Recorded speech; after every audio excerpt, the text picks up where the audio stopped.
In this lecture, I want to give you an overview of our focal topic, how companies drive impact. I'll stay at a pretty high level and focus on three questions. First, how do companies create impact? What's the process? Second, why do they do this? Why do they drive impact? And third, what's the nature of the impact they create? So first, how do companies create impact? This is a new area of business and research and scholarship, as I've described, so there's no single model or framework to describe how businesses create impact. Still, most observers and analysts who write about this topic suggest, at least implicitly, that businesses create impact in three ways. The first is through their practices or operations. The second is through their products and services. And the third is through their philanthropy. This is a framework that I've adapted from John Miller and Lucy Parker, the authors of the book Everybody's Business.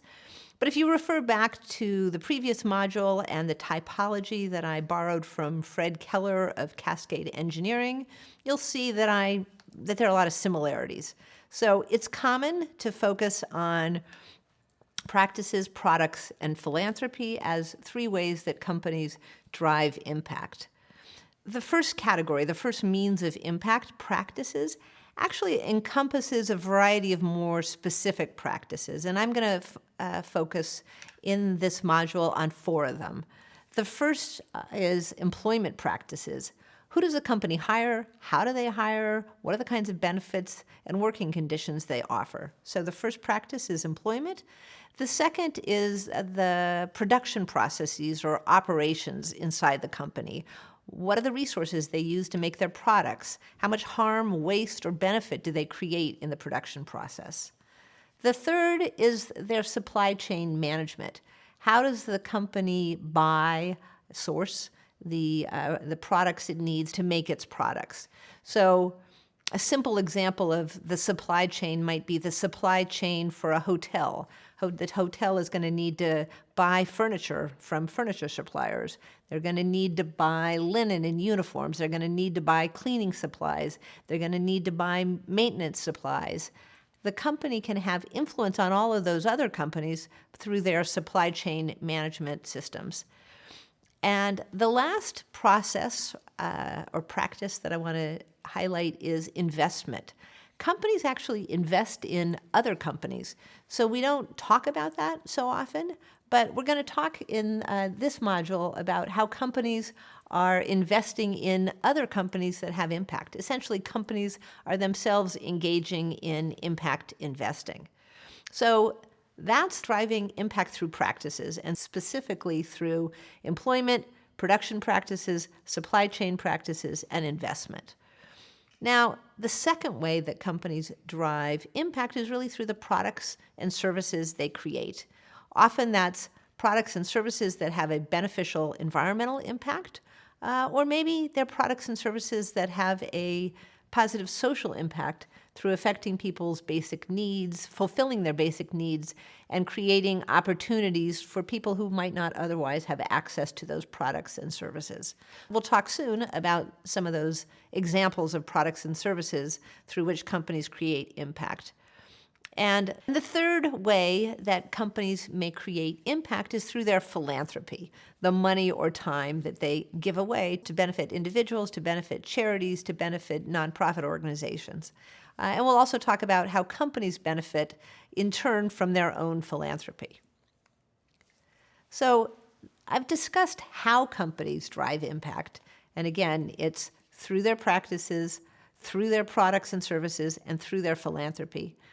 I want to touch now on why companies drive impact. Why are companies trying to do this? And I talked a little bit about this in the preceding module. Certainly, some of these companies are driven by a very committed leader, a purpose-driven leader. We'll see that in some of the companies we describe.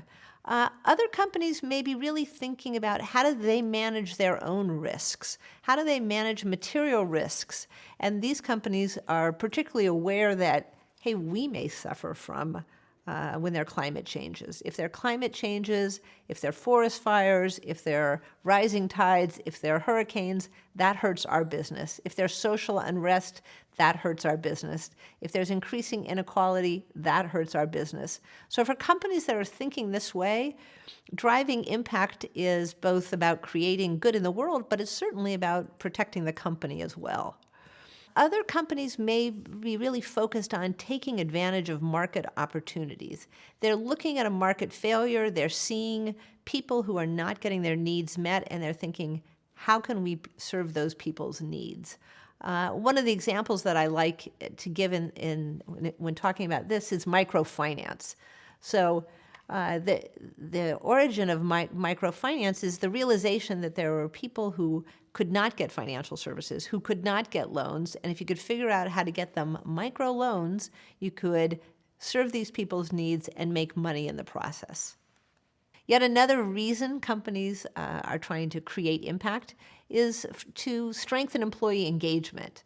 It's very clear that when companies are purpose-driven, when they have this larger social mission, when they create impact, they're more successful in attracting and retaining employees.